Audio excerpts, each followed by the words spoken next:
好咁啊，嚟到藏語教室第二彈啦。咁啊，上次呢，去揾咗個藏族嘅靚女去介紹下啲藏語嘅。咁啊，但係呢，我發覺呢，有啲係未教完嘅，即係唔記得問啊。咁啊，所以今次揾一個藏族嘅靚仔去教我哋藏語啦。咁啊，咁係邊個？其實就係、一路呢個八團裡面我哋嘅司機啦。咁啊係格桑大哥咁啊，今日就揾佢嚟教我哋一啲藏語啦。好，格桑哥首先是你好嘛，在藏語怎麼說？咕坎山。咕坎沙。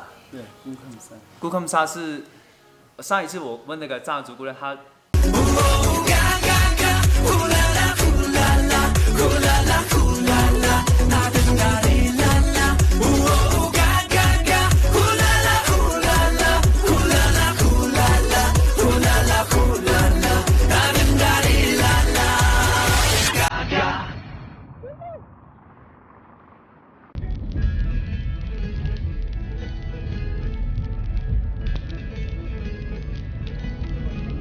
今朝咧就啱啱離開咗個珠峰大本營啦，咁而家咧就要翻去日喀則市啦，咁啊途中咧就會經過一個叫加烏拉山口嘅地方啦。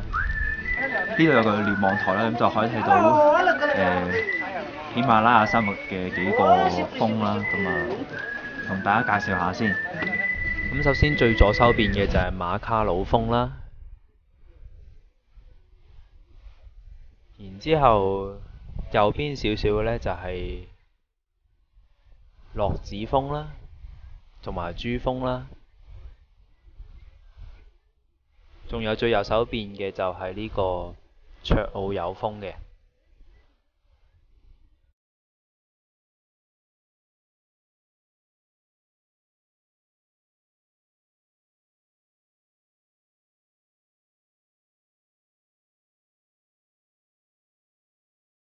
好咁啊！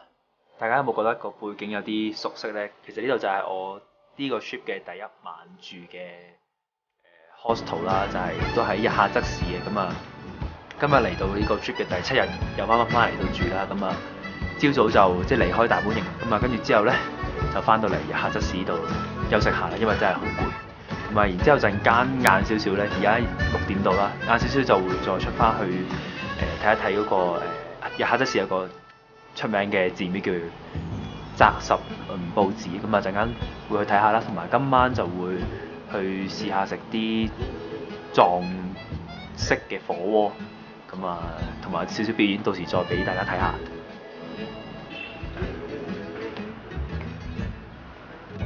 好，咁啊，而家喺我身後面嘅咧就係扎什倫布寺。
A small nation stands tall. 好啦，潮で一日1-1平線広がる世界今日がずっと眩しくて花の僕がツンとした綺麗で綺麗で胸が痛くなるほどに両手いっぱいありだけの人に意味なんかないって言われ続けたとしても空から届く光逆さまの星空見上げてここから始めようさあ迷いなんて那如果要问人家叫什么名字，是怎样问？ Ramingla Karsigyu. 好多这个 Ramingla Karsigyu. 蓝明啦， Karsigyu. 卡鲁斯基，你叫什么名字？蓝明啦，卡鲁斯基，我名了盖桑Sigyu. 就是我叫格山的。对。然后有对不起呢，对不起是怎样说？ Gumbamatsum. 滚巴嘛重，对。Gumbamatsum. 滚巴嘛重。然后谢谢呢 Tukjiche. 突击切。对，Tukjiche. 这个是3个音。嗯。然后还有另外也是很长，就是 yes 就是是的意思是怎样说 Ri. 就是是的意思。是的意思，对。那 no 呢 ？no 是什么？玛丽。 力就是是，馬力就是 no。好，大概加埋上次嗰啲應該都夠你日常生活去用啦。如果你記得晒嘅話，咁睇下有冇機會再教多少少啦。拜拜。